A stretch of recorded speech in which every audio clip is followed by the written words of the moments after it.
Welcome back to our channel guys.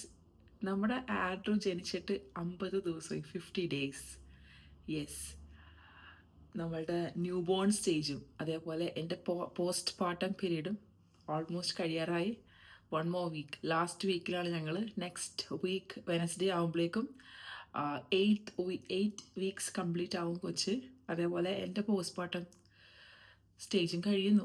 അങ്ങനെയാണ് officially it last 6 to 8 weeks എന്നാണ് പറയുന്നത് post partum. So guys, ഇത് വേറൊരു ഡേ ആണ്. എനിക്ക് പല കാരണങ്ങൾ കൊണ്ടും എടുക്കാൻ പറ്റുന്നില്ല. ഒരു main reason, with a new born it's not easy to capture videos like this. ഒരു കോൺവെർസേഷനുള്ള ടൈപ്പ് അല്ലെങ്കിൽ ഒരു സംസാരിക്കുന്ന ടൈപ്പ് വീഡിയോസ് ചെയ്യാൻ പറ്റില്ല. വീഡിയോസ് ക്യാപ്ചർ ചെയ്ത് മിനി വ്ളോഗ്സ് ഇടുന്നത് പോലെ അല്ലല്ല ഇങ്ങനെ ഇരുന്ന് സംസാരിച്ച് നമ്മൾ എടുക്കുന്നത്. ഇപ്പോൾ തന്നെ റൈറ്റ് നൗ അവിടെ ബേബി രണ്ടുപേരും, ജസ്റ്റ് ബോയും ആഡ്രും ഒരു റൂമിലുണ്ട്. ആൽവിന് ഇപ്പത്ത് കിടന്ന് ഉറങ്ങുന്നത്. ഓക്കെ, സോ ഞാൻ ഈ വീഡിയോ എടുക്കാനുള്ള main reason, I have to share it before my postpartum periods. The thing is, ആദ്യം ഞാൻ വിചാരിച്ചത് കുറേ പേപ്പേഴ്സൊക്കെ വായിച്ച്, റിസർച്ച് പേപ്പേഴ്സൊക്കെ വായിച്ച് അതൊക്കെ നോക്കി ഇൻഫോർമേഷൻസ് ഷെയർ ചെയ്യാമെന്നാണ് വിചാരിച്ചത്. പിന്നെ ഞാൻ വിചാരിച്ചു, വൺ തിങ്, എല്ലാ പോസ്റ്റ് പാർട്ടം പീരീഡും ഡിഫറെൻ്റ് ആയിരിക്കും. ഓരോരുത്തരുടെയും എക്സ്പീരിയൻസ് ഡിഫറെൻ്റ് ആയിരിക്കും. ഓരോരുത്തരും കടന്നു പോകുന്ന സിറ്റുവേഷൻസ് ഡിഫറെൻ്റ് ആയിരിക്കും. അതുകൊണ്ട് അത് വേണ്ട. അതേപോലെ ന്യൂ ബോൺ ബേബിയുടെ സിറ്റുവേഷൻസും ഡിഫറെൻ്റ് ആയിരിക്കും. ഈവൻ തോ ഡോക്ടേഴ്സ് കുറേ കാര്യങ്ങൾ പറഞ്ഞു തരുന്നു, അല്ലെങ്കിൽ നമ്മൾ വീഡിയോസിൽ കുറേ കാര്യങ്ങൾ കാണുന്നു, അതൊന്നും അല്ല റിയാലിറ്റിയിൽ സംഭവിക്കാൻ പോകുന്നത്. So let it be.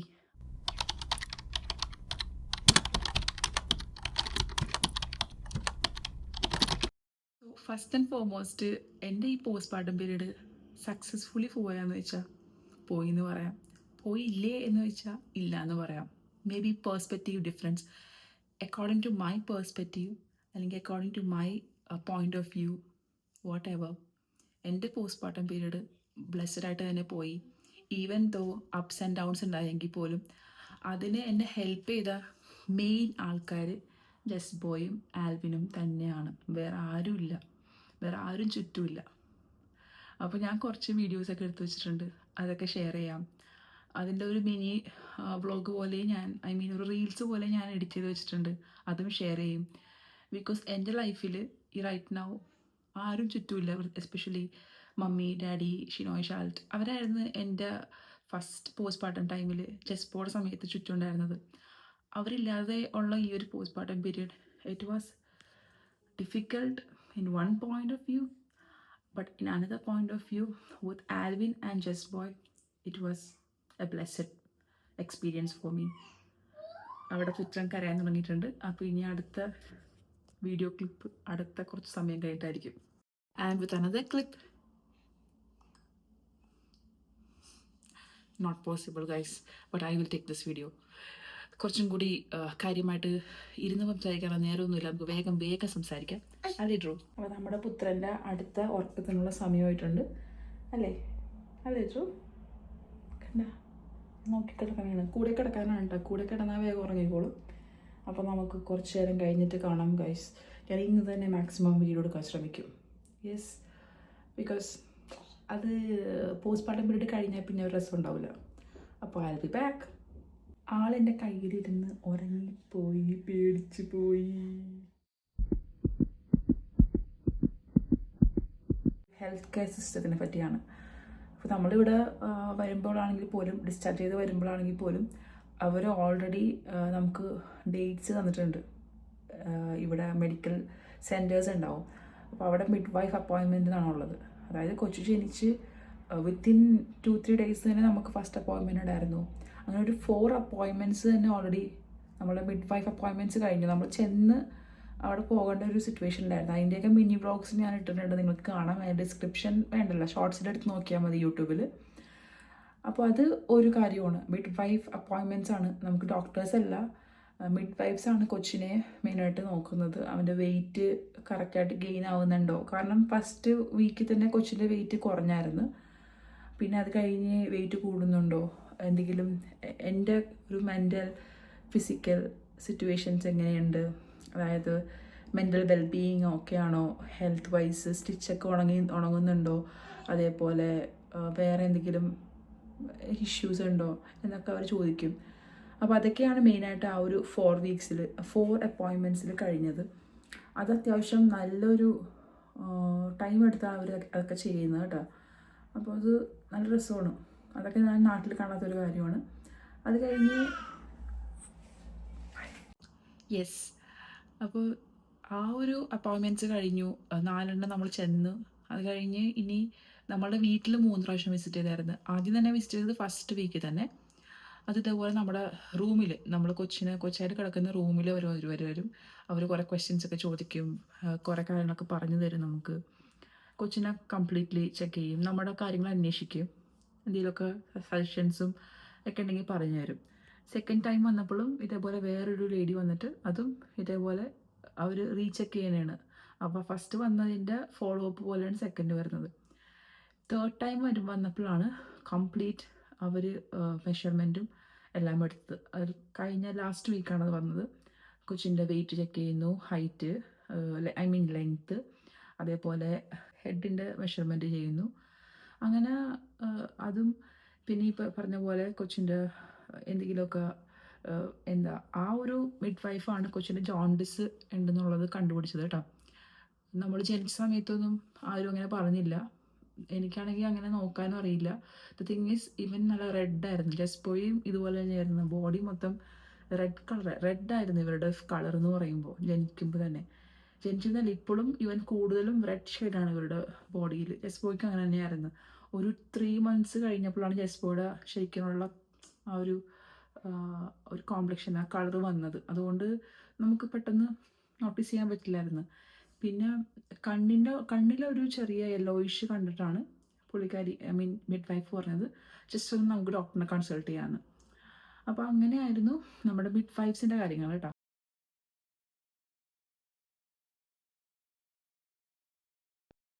To be very sincere, first വന്ന് ആ കപ്പിൾ ഓഫ് ഡേയ്സ് എനിക്ക് ആൽവിൻ കൂടെ ഉണ്ടായിരുന്നു കംപ്ലീറ്റ്ലി. ആക്ച്വലി ആ ഒരു സമയത്ത് I was very happy, out of joy. എന്തോ ഭയങ്കര സന്തോഷമായിരുന്നു. നമ്മൾ വീഡിയോ കോളൊക്കെ ചെയ്യുമായിരുന്നു. കുറച്ച് പേരെയൊക്കെ വീഡിയോ കോൾ ചെയ്തായിരുന്നു ആ സമയത്ത്. പിന്നെ ആ ഒരു സ്റ്റേജ് മാറി. പിന്നെ എൻ്റെ ഹോർമോണൽ ചേഞ്ച് ആയിരിക്കാം. പിന്നെ ആൽവിൻ ബിസി ആയി തുടങ്ങി. കൊച്ചിനെ ഹാൻഡിൽ ചെയ്യുന്ന രീതികളും, നൈറ്റ് എസ്പെഷ്യലി നൈറ്റ് ടൈമൊക്കെ ബുദ്ധിമുട്ടാണല്ലോ. എനിക്ക് ഏറ്റവും കൂടുതൽ ബുദ്ധിമുട്ടുണ്ടായ വീക്ക് ഫസ്റ്റ് 2 weeks ആണ് കേട്ടോ. കാരണം കൊച്ചിൻ്റെ ആ ഒരു ലാച്ചിങ് കറക്റ്റായിരുന്നില്ല. കൊച്ചു ബ്രസ്റ്റ് ഫീഡിങ് ആണ് ഞാൻ. അപ്പോൾ അതുകൊണ്ട് തന്നെ അവൻ്റെ ലാച്ചിങ് കറക്റ്റല്ല. അതുകൊണ്ട് പെയിൻഫുൾ ആയിരുന്നു ബ്രസ്റ്റ് ഫീഡിങ്. സോ അതെന്നെ ഭയങ്കരമായിട്ട് എനിക്ക് ഫിസിക്കലി ഭയങ്കര painful. At the same time നമുക്ക് ഫീഡ് ചെയ്യാതെ പറ്റില്ല. കൊച്ചിനെ വെയിറ്റ് ഗെയിൻ ചെയ്യണം. കൊച്ച് ആവശ്യമുണ്ടോ അപ്പോഴൊക്കെ നമ്മൾ ഫീഡ് ചെയ്യുന്ന സിറ്റുവേഷനാണ്. അപ്പോൾ അതെൻ്റെ ഒരു ഭയങ്കര ഒരു ഡിഫിക്കൽട്ട് സ്റ്റേജ് ആയിരുന്നു ഒരു 2 weeks. പിന്നെ നമ്മുടെ ബോഡി തന്നെ അഡാപ്റ്റ് ആവും. ആ ഒരു കൊച്ച് ലാച്ച് ചെയ്യുന്നത് എങ്ങനെയാണോ ആ രീതിയിലേക്ക് അഡാപ്റ്റ് ആവും. അവർ ടെക്നിക്സ് പറഞ്ഞു തന്നായിരുന്നു, ഈ പൊസിഷൻ ട്രൈ ചെയ്യുക, ആ പൊസിഷൻ ട്രൈ ചെയ്യും. പക്ഷേ നമുക്കൊരു കംഫർട്ടബിൾ പൊസിഷൻ നമ്മൾ തന്നെ കണ്ടുപിടിക്കണം എന്നുള്ളതാണ്. അപ്പോൾ എൻ്റെ ഒരു ഫിസിക്കൽ പെയിൻ അതുണ്ടായിരുന്നു. പ്ലസ് ബ്ലീഡിങ് അറൗണ്ട് 6 weeks ഉണ്ടായിരുന്നു bleeding. And also it depends, പലർക്കും പല ടൈപ്പാണ് ഇത് സംഭവിക്കുന്നത് കേട്ടോ. ഓരോരുത്തർക്കും ഡിഫറെൻ്റ് ആയിരിക്കും. ജസ്റ്റ് സമയത്തുള്ള പോലെ അല്ല എനിക്ക് ഈ സമയത്തുള്ളത്. അതുകൊണ്ട് എനിക്കൊരു 6 weeks അറൗണ്ട് ആയിരുന്നു. ആദ്യം ഞാൻ അഡൽട്ട് ഡൈപ്പർ യൂസ് ചെയ്യേണ്ട സിറ്റുവേഷൻ ആയിരുന്നു. അത്രയും ബ്ലീഡിങ് ഉണ്ടായിരുന്നു, ക്ലോട്ട്സ് ഒക്കെ പോലെ. പിന്നെ പയ്യെ നമ്മൾ ചേഞ്ച് ചെയ്യുന്നു.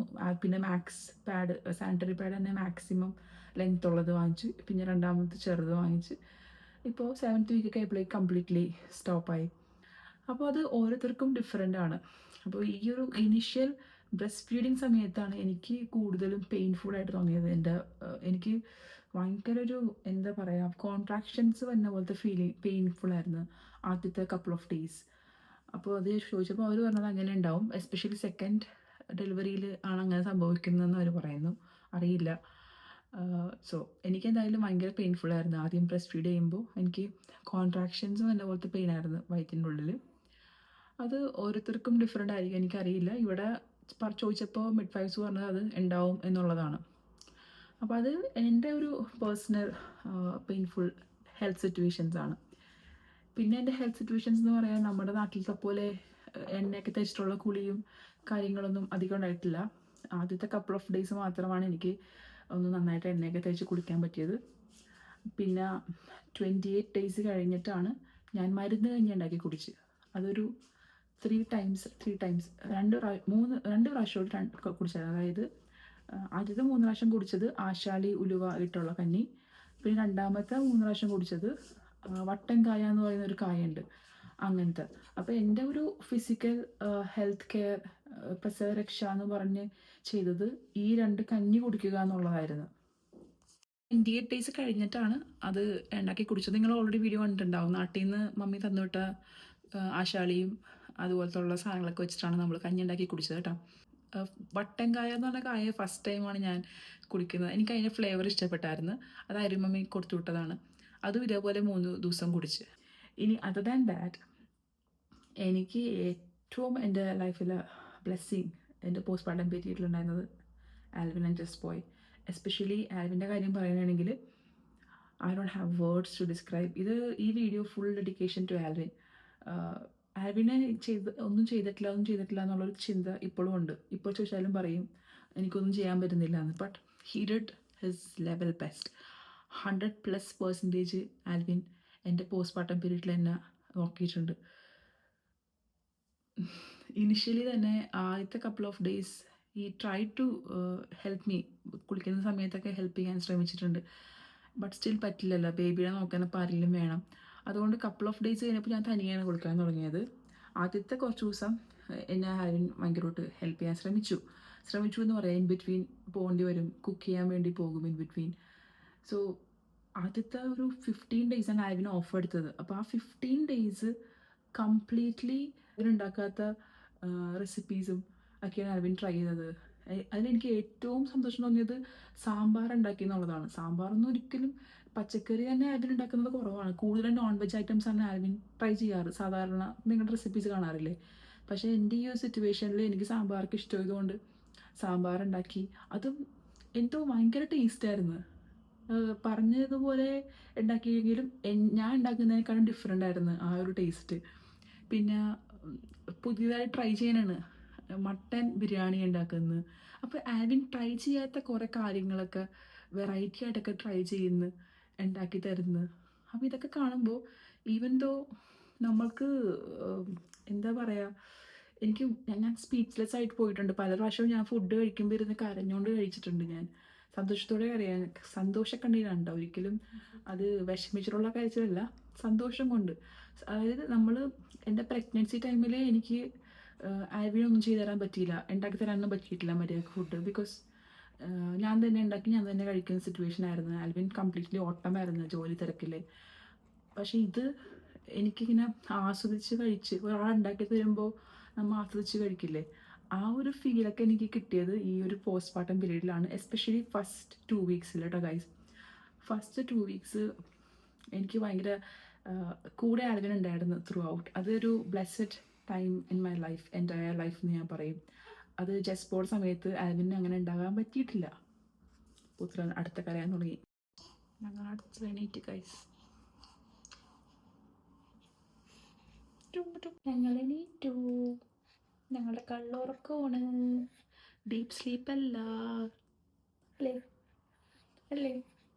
അപ്പോൾ നേരത്തെ പറഞ്ഞ പോലെ 2 വീക്സ് ഫുഡൊക്കെ അടിപൊളി വെറൈറ്റി ഫുഡൊക്കെയാണ് ആൽവിൻ ട്രൈ ചെയ്തതും. എനിക്കൊരു പ്രിൻസസ് ട്രീറ്റ്മെൻ്റ് ആയിരുന്നു. ഇപ്പോഴും അതെ കേട്ടോ. ഇപ്പോഴും സ്റ്റിൽ ബ്രേക്ക്ഫാസ്റ്റ് രാവിലെ എനിക്ക് റൂമിൽ കൊണ്ടുവന്നാണ് ആരും തരാത്. കാരണം രാവിലെ കൊച്ചെണീക്കുന്ന സമയമായിരിക്കുമല്ലോ. എനിക്ക് രാവിലെ ഒന്നും ചെയ്യാൻ പറ്റുന്നില്ല. വെരി റെയർലി ആണ് എന്തെങ്കിലുമൊക്കെ ചെയ്യാൻ പറ്റുന്നത് രാവിലെ. കംപ്ലീറ്റ്ലി ആൽവിൻ തന്നെയാണ് ബ്രേക്ക്ഫാസ്റ്റിൻ്റെ കാര്യം ഡീൽ ചെയ്യണത്. പിന്നെ ഞങ്ങൾ കൂടുതലും അങ്ങനെ ഒരു നമ്മുടെ നാട്ടിലെ പോലെ എപ്പോഴും എല്ലാ ദിവസവും ഡിഫറെൻറ്റ് പലഹാരം അങ്ങനത്തെ പരിപാടിയില്ല. എന്നാലും വീക്കിലി നമ്മൾ പുട്ടും അല്ലെങ്കിൽ ദോശമാവ് അടിച്ചൊക്കെ വെക്കും രാത്രി. അതൊക്കെ ഇപ്പോഴും ചെയ്യുന്നുണ്ട്. എന്നാലും ഞാൻ പറയുന്നത് ആ ഒരു 2 weeks it was like different varieties of things ആണ് ആൽവിൻ ഉണ്ടാക്കിക്കൊണ്ട് വെച്ചത്. Okay, anyway, at the same time I had my own breakdowns, especially ആ 2 വീക്സ് കഴിഞ്ഞ സമയത്ത് ആൽവിൻ ഡ്യൂട്ടിക്ക് കയറി. ഞാനും ബേബി മാത്രം ആയിപ്പോകുന്ന സിറ്റുവേഷൻ. ജസ്റ്റ് പോയും സ്കൂളിൽ പോകുന്നു. അത് it was difficult for me. Initially എനിക്ക് ഭയങ്കര ഒറ്റപ്പെടുന്ന പോലത്തെ ഒരു ഫീലായിരുന്നു. പക്ഷേ ഒറ്റപ്പെട്ടു പോകുന്ന ഫീലാണ്. നമുക്ക് കുറേ തോട്ട്സ് വരും. At the same time thankfully നിങ്ങൾക്കറിയാലോ ഞാൻ എന്ത് തോട്ട്സ് വന്നാലും ഐ സേ ഹെയിൽ മേരി. ആ ഹെയിൽ മേരി എന്നുള്ള ഒരു പ്രെയർ എന്നെ നന്നായിട്ട് പിടിച്ചു നിർത്തിയിട്ടുണ്ട് ഗൈസ്. അത് എൻ്റെ പോസ്റ്റ്മോർട്ടം പീരീഡ് എൻറ്റയർ പീരീഡും ഞാൻ പറയും I recited Hail Mary, Hail Mary, Hail Mary. Even though ഞാൻ ഇങ്ങനത്തെ കാര്യങ്ങളൊക്കെ പറഞ്ഞെങ്കിൽ പോലും it doesn't mean that always എനിക്ക് ഭയങ്കര ഹാപ്പിനെസ്സും ജോയ് ഫുള്ളായിരുന്നു എന്നൊന്നും പറയാൻ പറ്റില്ല. Because I had many time in my life like especially postpartum ടൈമിൽ ഭയങ്കരമായിട്ട് കരഞ്ഞു പോയ സമയങ്ങളുണ്ടായിട്ടുണ്ട്. ഇങ്ങനെ ചിന്തകളൊക്കെ വന്ന് പോയ സമയം ഉണ്ടായിട്ടുണ്ട്. ബ്രേക്ക് ഡൗൺസ് എന്നൊക്കെ പറയണ പോലത്തെ ഒരു സിറ്റുവേഷൻ. അതായത് ഇങ്ങനെ അയ്യോ എന്ന് പറഞ്ഞ് ഇരുന്ന് പോയിട്ടുണ്ട്. എന്ത് ചെയ്യും എന്നുള്ള കാര്യങ്ങൾ തോട്ട്സൊക്കെ വന്നിട്ടുണ്ട്. ടെൻഷൻ മെയിൻലി എനിക്ക് കൂടുതലും വന്നേക്കണ ഒരു ചിന്ത എന്ന് പറഞ്ഞാൽ അയ്യോ എനിക്ക് ഇനഫ് ബ്രസ്റ്റ് മിൽക്ക് ഉണ്ടാവോ. കാരണം നമ്മുടെ ഫുഡ് പാറ്റേണൊക്കെ ഡിഫറെൻറ്റ്. 2 വീക്സ് കഴിഞ്ഞപ്പോഴേക്ക് ആൽവിൻ ജോബിന് കയറിയല്ല. അപ്പോൾ ഫുഡിൻ്റെ ആ ഒരു ഫുഡ് പാറ്റേണൊക്കെ ഡിഫറെൻ്റായി. കറക്റ്റായിട്ട് കഴിക്കാൻ പറ്റാത്ത സിറ്റുവേഷനൊക്കെ വന്നിട്ടുണ്ട്. അപ്പോൾ അതൊക്കെ നമ്മളുടെ ബ്രസ്റ്റ് ഫീഡിങ്ങിനെ ബാധിക്കുമോ, കൊച്ചിന് പാല് കറക്റ്റായിട്ട് കിട്ടുമോ, അങ്ങനത്തെ കുറച്ച് വിഷമങ്ങളായിരുന്നു എനിക്ക് ഉണ്ടായിരുന്നത് കേട്ടോ. അത് അത്യാവശ്യത്തിലധികം നന്നായിട്ട് വിഷമിച്ചു ആ സമയത്ത്. ചിലപ്പോൾ ആൽവിൻ ഡ്യൂട്ടി കഴിഞ്ഞ് വരുമ്പോൾ ഞാനിങ്ങനെ ഇരുന്ന് കൊച്ചിനെ ഫീഡ് ചെയ്യുന്ന സമയത്തും ഞാനിങ്ങനെ ഇരുന്ന് കരയുന്ന സിറ്റുവേഷൻ. എനിക്ക് പേടി, കൊച്ചിന് പാല് കിട്ടുമോ എന്നുള്ളൊരു പേടിയായിരുന്നു. അപ്പോൾ അത് എനിക്കിതെന്താ അറിയില്ല. ചെസ്റ്റ് പോയിന് നമുക്കൊരു 1.5 ഇയേഴ്സോളം ബ്രസ്റ്റ് മിൽക്ക് തന്നെ കൊടുക്കാൻ പറ്റി. അപ്പോൾ ഈ ഒരു ആഡ്രൂവിനും അങ്ങനെ കൊടുക്കണമെന്ന് എനിക്ക് ആഗ്രഹമുണ്ട്. അറ്റ്ലീസ്റ്റ് 6 മന്ത്സ് ബ്രസ്റ്റ് മിൽക്ക് മാത്രം കൊടുക്കണമെന്ന് ആഗ്രഹമുണ്ട്, വേറെ ഒന്നും കൊടുക്കാതെ, ഫോർമുല മിൽക്കൊന്നും കൊടുക്കാതെ. അപ്പോൾ അത് മനസ്സിൽ കിടക്കുന്നത് കൊണ്ടായിരിക്കാം ഇങ്ങനത്തെ തോട്ട്സ് ആയിരുന്നു കൂടുതലും. എനിക്ക് ബ്രസ്റ്റ് മിൽക്ക് ഉണ്ടാവുമോ, ബ്രസ്റ്റ് മിൽക്ക് ഉണ്ടാകും, കൊച്ചിന് കിട്ടുന്നുണ്ടോ കറക്റ്റായിട്ട് എന്നുള്ളത്. പിന്നെ കൊച്ചിൻ്റെ വെയിറ്റ് കറക്റ്റായിട്ട് ഗെയിൻ ചെയ്തപ്പോഴേക്കും I was like after 4 weeks അവൻ്റെ വെയിറ്റ് പയ്യെ ഇൻക്രീസായി, കറക്റ്റായിട്ടൊക്കെ ലാച്ചിങ് ഒക്കെ വന്ന്. പിന്നെ പ്ലസ് നോർമലാണല്ലോ, കൊച്ചു ജനിക്കുന്ന വെയിറ്റ് ആയിരിക്കില്ലല്ലോ അടുത്ത ആഴ്ച വരുമ്പോൾ. പിന്നെ പയ്യെ പയ്യെ കൊച്ചിൻ്റെ വെയിറ്റൊക്കെ ഗെയിനായി. ഇപ്പോൾ ആൾ അടിപൊളി. അപ്പോൾ ഇനിഷ്യലി തുടങ്ങിയ ഈ അവൻ്റെ വെയിറ്റ് കുറച്ച് കുറഞ്ഞപ്പോഴും എൻ്റെ വിചാരം എൻ്റെ മിസ്റ്റേക്കാണ്, അയ്യോ എനിക്ക് ബ്രസ്റ്റ് മിൽക്ക് ഇല്ലാത്തതിൻ്റെ ആണെന്നൊക്കെ ആയിരുന്നു. പക്ഷെ അങ്ങനെ ആയിരുന്നില്ല. അതൊരു ക്വൈറ്റ് നാച്ചുറൽ പ്രോസസ്സാണ് ഇങ്ങനെ വെയിറ്റ് കുറയുന്നതും പിന്നെ വെയിറ്റ് ഗെയിൻ ചെയ്യണതും. വെയിറ്റ് ഗെയിൻ ചെയ്തില്ലെങ്കിലാണ് പ്രശ്നമാവുന്നത്. വെയിറ്റ് ഗെയിൻ ചെയ്യാൻ വേണം, പിന്നെ കൂടിക്കൂടി വരികയും ചെയ്യണം. ഇപ്പോൾ കൊച്ചിൻ്റെ വെയിറ്റൊക്കെ ശരിക്കും കൂടിക്കൂടി വരുന്നുണ്ട്. കറക്റ്റ് അവരുടെ ആ ഒരു മാസത്തിനനുസരിച്ചിട്ടുള്ള വെയിറ്റൊക്കെ വരുന്നുണ്ട്. So feeling so happy in that. Yeah, at the same time ഞാൻ പറഞ്ഞ പോലെ നമുക്ക് തോട്ട്സ് വരും ആസ് എ പോസ്റ്റ്മോർട്ടം മദർ. വേറെ ആരും ചുറ്റില്ലാത്തത് കൊണ്ട് അങ്ങനെ പല പല തോട്ട്സൊക്കെ വരും. പിന്നെ ഈ പറഞ്ഞ പോലെ മമ്മി എല്ലാ ദിവസവും വിളിക്കും, ഷാൽറ്റ് വിളിക്കുന്നു. അങ്ങനെ ഓരോരുത്തരൊക്കെ വിളിക്കുമ്പോൾ നമുക്ക് അവരോടൊക്കെ സംസാരിച്ച്, ഞാനിങ്ങനെ എല്ലാവരോടൊന്നും എല്ലാ കാര്യങ്ങളും വിശേഷങ്ങളും ഷെയർ ചെയ്യുന്ന ഒരാളല്ല. മിക്കവാറും എൻ്റെ ഫ്രണ്ട്സും ആരെങ്കിലുമൊക്കെ മെസ്സേജ് ചെയ്യാറുണ്ട്, സുഖമാണോ ബേബിക്ക്, സുഖമാണോ എന്നൊക്കെ പറഞ്ഞ്. അപ്പോൾ ഞാൻ yes all fine with God's grace എന്ന് പറഞ്ഞ് ടൈപ്പ് ചെയ്യുള്ളൂ. കാരണം ബിയോണ്ട് ദാറ്റ് പറഞ്ഞു കഴിഞ്ഞാൽ ചിലപ്പോൾ ഫീലിങ്സ് വരും. കാരണം നമ്മളോട് സംസാരിക്കുമ്പോഴാണ് നമുക്ക് നമ്മുടെ കറക്റ്റ് ഇമോഷൻസ് വരുമല്ലോ. അപ്പോൾ അത് പിന്നെ എല്ലാവരോടും അതിങ്ങനെ പറയാണ്ടെന്ന് വിചാരിച്ചിട്ട് ഞാൻ ഈ ഒരു കുഞ്ഞു മെസ്സേജിൽ നിർത്തും. ഇറ്റ് ഡസൻ മീൻ എപ്പോഴും ഞാൻ അങ്ങനെ അയക്കുമ്പോൾ ഐ ഹാഡ് ട്രബിൾ എന്നല്ല ഉദ്ദേശിച്ചത്. അതിൻ്റെ പിന്നിൽ നമുക്ക് കുറേ സ്ട്രഗിൾസും ഡിഫറെൻറ്റ് ഇമോഷൻസൊക്കെ കടന്നു പോയിട്ടുണ്ടാവാം. But still with God's grace still I am telling, കർത്താവിൻ്റെ കൃപയാണ് ഈ നമ്മൾ ഈ സംസാരിക്കുമ്പോഴും ഇപ്പോൾ ഇത്രയും ദിവസം കടന്നു പോയതെല്ലാം ദൈവത്തിന് നന്ദി. നമ്മൾ കടന്നുപോയി. എന്തായാലും ഞാൻ നേരത്തെ പറഞ്ഞ പോലെ ഹെയിൽ മേരി എന്ന് പറയുന്ന ഒരു പ്രെയറാണ് എനിക്കിപ്പോഴും സ്ട്രെങ്ത് കിട്ടുക. എനിക്ക് എന്തെങ്കിലും ഒരു നെഗറ്റീവ് തോട്ട്സ് കയറി വന്നാൽ അപ്പം ഞാൻ ഹെയിൽ മേരി ചെല്ലും. അത് എൻ്റെ ഒരു ഹാബിറ്റാണ് ഇപ്പോൾ. നിങ്ങൾക്ക് എല്ലാവരും എക്സ്പീരിയൻസ് ചെയ്യുന്നൊരു കാര്യമായിരിക്കും നമ്മുടെ ഫസ്റ്റ് ബോണിൻ്റെ ഒരു മെച്യൂരിറ്റി വരുന്നത്. ഇതെനിക്ക് എടുത്തു പറയേണ്ട ഒരു കാര്യം എന്ന് വെച്ചാൽ ജസ്ബോയുടെ ഒരു സഡൻ ചേഞ്ചാണ്. അതായത് ബേബി ജനിച്ച് ആ റൂമിലോട്ട് അവൻ വന്ന സമയത്ത് തന്നെ അവൻ്റെ ഒരു ചേഞ്ച് ഞാൻ കണ്ടു. അവൻ്റെ ഫേസിലും അവൻ്റെ നടപ്പിലും മൊത്തത്തിൽ അവനെന്തോ പെട്ടെന്ന് മെച്യൂറായ പോലെ. അല്ലെങ്കിൽ തന്നെ അവൻ അത്യാവശ്യം കാണിക്കാറുണ്ട് മെച്യൂരിറ്റി. ബട്ട് സ്റ്റിൽ എനിക്ക് പെട്ടെന്ന് ഇങ്ങനെ ഒരു ക്യുക്ക് ആയിട്ട് അവൻ്റെ ചേഞ്ചസ് കാണുന്നു. അവൻ നമ്മൾ സംസാരിക്കുമ്പോഴും സൗണ്ട് കൂടിക്കഴിഞ്ഞാൽ സൗണ്ട് ഉണ്ടാക്കരുതെന്ന് പറയും. ഇപ്പോൾ ആരെങ്കിലുമൊക്കെ വിസിറ്റ് ചെയ്യാൻ വന്നപ്പോൾ സമയത്തെല്ലാം നമ്മളെല്ലാവരും കൂടി വർത്താനം പറയുമ്പോൾ ഒച്ച കൂടുമല്ലോ. അപ്പോൾ അവരിങ്ങനെ പറയും സൗണ്ട് കുറക്ക് ബേബി എന്ന് പറയും. അപ്പോൾ അതൊക്കെ എനിക്ക് എനിക്കത് ഭയങ്കര സന്തോഷമുള്ളൊരു കാര്യമാണ്. നമ്മുടെ കൊച്ചിൻ്റെ ഒരു ചേഞ്ച്, നമ്മുടെ ജസ്പോയുടെ ഒരു ചേഞ്ച് കാണുമ്പോൾ. അതേപോലെ അവൻ കുഞ്ഞിലേ മുതൽ അഡ്ജസ്റ്റിംഗ് ആണ്. ഞാൻ പല വീഡിയോസിലും പറഞ്ഞിട്ടുണ്ട്. ഇപ്പോൾ ഞാൻ വർക്ക് ചെയ്യാനൊക്കെ പോകുമായിരുന്നില്ലേ അവനിട്ടിട്ട് 7 മാസം ഉള്ളപ്പോഴൊക്കെ. അപ്പോൾ തുടങ്ങിയ കൊച്ച് ഭയങ്കര കോപ്പറേറ്റീവും അഡ്ജസ്റ്റിംഗ് ആണ്. പക്ഷേ ഈ ഒരു സമയത്ത് പ്രത്യേകിച്ച് കറക്റ്റായിട്ട് പ്രത്യേകിച്ച് ബ്രേക്ക്ഫാസ്റ്റാണ് അവന് ഏറ്റവും ഇഷ്ടമുള്ളൊരു കാര്യം. അത് ചിലപ്പോൾ കറക്റ്റായിട്ട് നമുക്ക് സെറ്റ് ചെയ്യാൻ പറ്റാത്ത സിറ്റുവേഷൻ ഉണ്ട്. അപ്പോൾ ഈ എഗ്ഗും ബ്രെഡോ അങ്ങനെ എന്തെങ്കിലുമൊക്കെ കഴിക്കേണ്ടി വരും. ചിലപ്പോൾ എന്തെങ്കിലും സീരിയൽസ് കഴിക്കേണ്ടി വരും. അതെല്ലാം ഒരു പരാതിയില്ലാതെ അവൻ കഴിക്കും എന്നുള്ളതാണ്. ചിലപ്പോൾ ഞാൻ ഫുഡ് ഉണ്ടാക്കി വെച്ചിട്ടുണ്ടാവും, പക്ഷെ അത് എടുത്തു കൊടുക്കാൻ പറ്റാത്ത സിറ്റുവേഷൻ ഉണ്ട്. അതുകൊണ്ടുള്ള വിഷമങ്ങൾ. പക്ഷെ അതൊക്കെ അവൻ നീ മമ്മി കുഴപ്പമില്ല മമ്മി, എനിക്ക് അത്ര വിശപ്പില്ല എന്നൊക്കെ പറഞ്ഞ് അതിനൊക്കെ ഡീൽ ചെയ്യുന്നു. എത്രയോ ദിവസങ്ങൾ അങ്ങനെ പോയിട്ടുണ്ടെന്നറിയോ. അതിനൊക്കെ അവന് സമ്മതിക്കണം. ഒരു ദിവസം അവൻ ഉറങ്ങി. എനിക്കപ്പോൾ വിഷമമായി. 10 മണി എന്തോ ആയി, 10:30 മണി എന്തോ ആകാറായി. അപ്പോൾ ഞാൻ പറഞ്ഞു മോനെ വിശക്കണില്ലേ? എനിക്ക് കുറച്ച് വിശക്കാനുണ്ടെന്ന് പറഞ്ഞു. എന്നിട്ട് ഞാൻ ഈ കൊച്ചുറങ്ങിയിട്ടില്ല. എന്നാലും കൊച്ചിനെ പിടിച്ചിട്ട് കൊച്ചിനെ സ്റ്റോളിൽ കൊണ്ട് കിടത്തിയിട്ട് ദോശയും സാമ്പാറായിരുന്നു. അതുണ്ടാക്കി, ഒരെണ്ണം ഉണ്ടാക്കി 2 ഉണ്ടാക്കി കൊടുത്ത്. അത് കഴിച്ച് കഴിഞ്ഞപ്പോൾ അവൻ പറഞ്ഞു മമ്മി എനിക്ക് ഒരെണ്ണം കൂടി വേണമെന്ന്. കാരണം കൊച്ചിന് അത്രയും വിശന്ന് പോയായിരുന്നു. പക്ഷെ അത് എന്തോ അത് പറഞ്ഞിട്ട് വിശപ്പുണ്ട് മമ്മി, എനിക്ക് വിശപ്പുണ്ട്, ഫുഡ് താന്ന് പറഞ്ഞ് അന്നത്തെ ദിവസം അവനത് എനിക്കത് അതിശയം തോന്നി. കൊച്ചിന് അത്രയും വിശന്നിട്ട് പോലും അവൻ അത് വേണ്ട പോട്ടെ കുഴപ്പമില്ല എന്ന് വിചാരിച്ച് കിടന്ന് ഉറങ്ങുന്ന എനിക്ക് പാവം തോന്നി. ജസ്റ്റ് പോയി ചെയ്തേക്കുന്ന ഒരു സപ്പോർട്ട് എന്ന് പറഞ്ഞാൽ സച്ച് എ ഗുഡ് തിങ്. അതൊരു ബ്ലെസ്സിങ് ആണ്. യെസ്, എല്ലാ ഫസ്റ്റ് ബോൺസും അങ്ങനെ ആയിരിക്കാം, എനിക്കറിയില്ല. മേ ബി ഇത്രയും ഇയർ ഡിഫറൻസ് ഉള്ളതുകൊണ്ട് കൂടി ആയിരിക്കാം. പിന്നെ അവൻ എടുക്കാനും തുടങ്ങിയിട്ടില്ല. കയ്യിൽ കൊടുക്കും പിടിക്കാൻ, അല്ലാതെ എടുത്ത് പിടിക്കാനുള്ളതൊന്നും. കാരണം കൊച്ചിന് തല കുറച്ചിട്ടില്ലല്ലോ. അവൻ പറയും ഇടയ്ക്ക് ഇങ്ങനെ മമ്മി ഞാൻ എടുത്ത് പഠിക്കുക എന്നൊക്കെ പറയും. പക്ഷേ ഞാൻ വെച്ച് കുറച്ചും കൂടി കഴിയട്ടെ എന്ന് വിചാരിച്ച്. അപ്പോൾ ഇതൊക്കെയാണ് എൻ്റെ പോസ്റ്റ്മോർട്ടം എക്സ്പീരിയൻസും കാര്യങ്ങളെല്ലാം.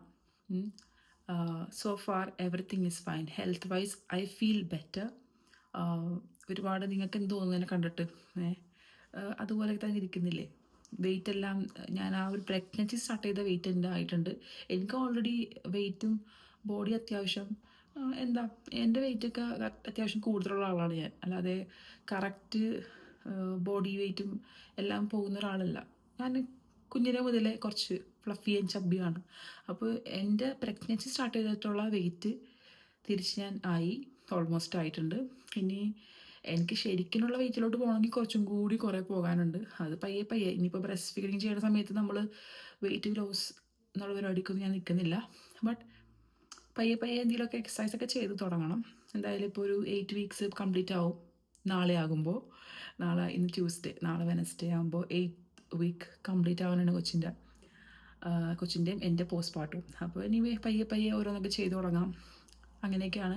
പിന്നെ ഈ പറഞ്ഞ പോലെ ഷുഗർ കട്ടും കാര്യങ്ങളൊക്കെ ഞാൻ കണ്ടിന്യൂ ചെയ്യാൻ പോകുന്നതാണ്. കാരണം ജസ്റ്റേഷൻ ഡയബറ്റിക്സ് ഉണ്ടായിരുന്നത് കൊണ്ട് എനിക്ക് ഡയബറ്റിക് ആവാനുള്ള ചാൻസ് കൂടുതലാണ്. അപ്പോൾ ഞാൻ ഇപ്പോഴേ അത് കൺട്രോൾ ചെയ്താൽ എനിക്ക് അങ്ങനെ തന്നെ പോകാം. അല്ലെങ്കിൽ പിന്നെ മരുന്നൊക്കെ കഴിച്ച് തുടങ്ങിക്കഴിഞ്ഞാൽ പിന്നെ ബുദ്ധിമുട്ടാണ്. അപ്പോൾ അതൊക്കെയാണ് നമ്മളുടെ വിശേഷങ്ങൾ. എനിക്ക് എന്തൊക്കെയോ കുറേ പറയണം എന്നൊക്കെ വിചാരിച്ചിട്ടാണ് ഞാൻ ഈ വീഡിയോ സ്റ്റാർട്ട് ചെയ്തത്. But I think it's enough. Overall എൻ്റെ എക്സ്പീരിയൻസ് എല്ലാം ഷെയർ ചെയ്തിട്ടുണ്ടെന്ന് ഞാൻ വിശ്വസിക്കുന്നു. പിന്നെ ഇവിടെ നമ്മുടെ നാട്ടിലൊന്നും കാണാത്ത ടൈപ്പ് ഒരു ബുക്കാണ്. ഇപ്പോൾ നാട്ടിലിപ്പോൾ ഉണ്ടോയെന്ന് എനിക്കറിയില്ല. ഇവിടെ ഇങ്ങനെ ഞാൻ കാണിച്ചിട്ടുണ്ടെന്ന് തോന്നണം അല്ലേ.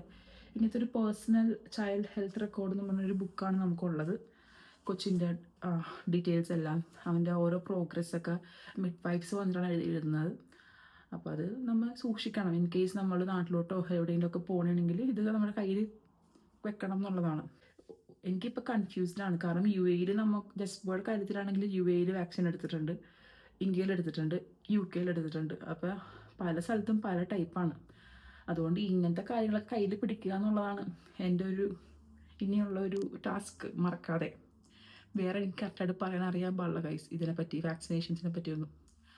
അപ്പോൾ ഇത്രയൊക്കെയാണ് വിശേഷങ്ങൾ. യെസ്, ഇതും കൂടി പറഞ്ഞില്ലെങ്കിൽ ശരിയാവില്ല. ത്രൂ ഔട്ട് മൈ പ്രഗ്നൻസി, അതേപോലെ ആഫ്റ്റർ ചൈൽഡ് ബർത്ത്, പോസ്റ്റ്പാർട്ടം ടൈമിലും എനിക്ക് വേണ്ടി പ്രാർത്ഥിച്ച, എനിക്കറിയാവുന്നതും എനിക്കറിയാൻ പാടില്ലാത്തതായിട്ടുള്ള ആൾക്കാരെല്ലാവരോടും പ്രത്യേക നന്ദി പറയുന്നു. എസ്പെഷ്യലി ഞാൻ എടുത്തു പറയുന്നത്, ഡെഫിനറ്റ്ലി പാരൻസും നമ്മുടെ സിബ്ലിങ്സൊക്കെ നമ്മുടെ കൂടെ തന്നെ ഉണ്ട് എങ്കിൽ പോലും ചിലവരുണ്ട്, ചില ആൾക്കാർ പ്രത്യേകിച്ച്, എനിക്ക് പേരൊന്നും ഞാൻ എടുത്ത് പറയുന്നില്ല, ബിക്കോസ് ഞാൻ പ്രതീക്ഷിക്കാത്ത കുറച്ച് പേര്, അതായത് GCത്തിലുള്ള കുറച്ച് പിള്ളേരൊക്കെ ഉണ്ട്. ചെറിയ പിള്ളേരാണ്, +2 കഴിഞ്ഞ് ഡിഗ്രി ചെയ്യുന്നവരും ഒക്കെയാണ്, അല്ലെങ്കിൽ ജസ്റ്റ് ഒന്ന് ജോലിക്ക് കയറിയവരും ഒക്കെയാണ്. എനിക്ക് ഏറ്റവും പ്രിയപ്പെട്ട ആൾക്കാരും, അതേപോലെ ഒട്ടും പ്രതീക്ഷിക്കാത്ത കുറച്ച് പേര്. അതേപോലെ എനിക്ക് ഞാൻ കോളേജിൽ പഠിച്ചുകൊണ്ടിരിക്കുമ്പോൾ പരിചയപ്പെട്ടിട്ടുള്ളവർ, അന്ന് നമ്മൾ ഒരു ഗ്യാങ് പോലെയോ ഫ്രണ്ട്ഷിപ്പ് ഗ്യാങ് പോലെയോ ഒന്നും ഉണ്ടായിരുന്നില്ല, അന്ന് കോളേജ് മേറ്റ്. പക്ഷെ ഇപ്പോൾ അല്ലെങ്കിൽ എൻ്റെ സ്കൂൾ ടൈമിൽ ഉണ്ടായിരുന്ന കുറച്ച് പേര്, അവരൊക്കെ ഇപ്പോഴും എനിക്ക് എന്നെ ഓർത്ത് മെസ്സേജ് ചെയ്യുന്നു, പ്രാർത്ഥിക്കുന്നു, അന്വേഷിക്കുന്നു. പ്രതീക്ഷിക്കാത്ത ആൾക്കാരാണ്. അപ്പോൾ അവരെയൊക്കെ ഞാൻ ഇങ്ങനെ പേരെടുത്ത് വെച്ച് ഞാൻ ഓർക്കാറുണ്ട്. ഞാനതൊക്കെ നോട്ട് ചെയ്ത് വെച്ചിട്ടുണ്ട്. ബിക്കോസ് നമ്മൾക്ക് ഒരു സ്ട്രഗിളിങ് സിറ്റുവേഷൻ വരുമ്പോൾ, നമ്മളിങ്ങനെ ഒന്ന് മാറി ഒറ്റപ്പെട്ടൊക്കെ പോകുമ്പോൾ നമ്മുടെ മനസ്സിനെ മനസ്സിലാക്കി നമ്മളോട് സംസാരിക്കുന്നവരാണ് റിയൽ ഫ്രണ്ട്സ്, അല്ലെങ്കിൽ real people in our life എന്ന് വിശ്വസിക്കുന്നു. നമ്മൾ ചുറ്റും, നമ്മളിപ്പോൾ നാട്ടിൽ അടിച്ചു പൊളിച്ച് നടക്കുന്ന സമയത്ത്, അല്ലെങ്കിൽ ഓടിച്ചാടി ഓരോ കാര്യങ്ങളൊക്കെ ചെയ്യുന്ന സമയത്ത് നമ്മുടെ ചുറ്റുമുള്ള ആൾക്കാരെക്കാട്ടും നമ്മളൊന്ന് മാറി നിന്ന് കഴിഞ്ഞ് നമ്മളെ ഓർത്ത് പ്രാർത്ഥിക്കുന്നതും നമ്മളെ ഓർത്ത് മെസ്സേജ് ചെയ്യുന്ന ആൾക്കാർ, അവരെയൊക്കെയാണ് എനിക്ക് ഏറ്റവും റെസ്പെക്റ്റ്. അവരെല്ലാവരെയും ഈ നിമിഷം ഓർത്ത് നന്ദി പറയുന്നു. Thank you so much from my bottom of my heart. Like എനിക്കറിയില്ല അത് ലിറ്ററലി അല്ലെങ്കിൽ പോലും ഐ റിയലി മീൻ ഇറ്റ്. ശരിക്കും ഞാൻ നന്ദി പറയുന്നു. അതേപോലെ ഈ വീഡിയോ കാണുന്നവർക്കും, ഐ നോ വീഡിയോ കാണുന്നുണ്ടെങ്കിൽ, ഇത്രയും നേരം നിങ്ങൾ കാണുന്നുണ്ടെങ്കിൽ ഡെഫിനറ്റ്ലി നിങ്ങൾക്ക് എൻ്റെ വ്ളോഗ് ഇഷ്ടപ്പെട്ടത് കൊണ്ടോ നമ്മുടെ ഫാമിലിനെ ഇഷ്ടപ്പെട്ടത് കൊണ്ടോ ആയിരിക്കുമല്ലോ. So I am very much thankful to all my subscribers, those who are watching right now. Thank you so much. ദൈവം അനുഗ്രഹിക്കട്ടെ. So please do support our channel, and thank you so much for supporting and watching this video. I'll see you soon in the next video. Bye bye. God bless. ഇന്ദുള്ളു ഞാൻ ദൈവമേ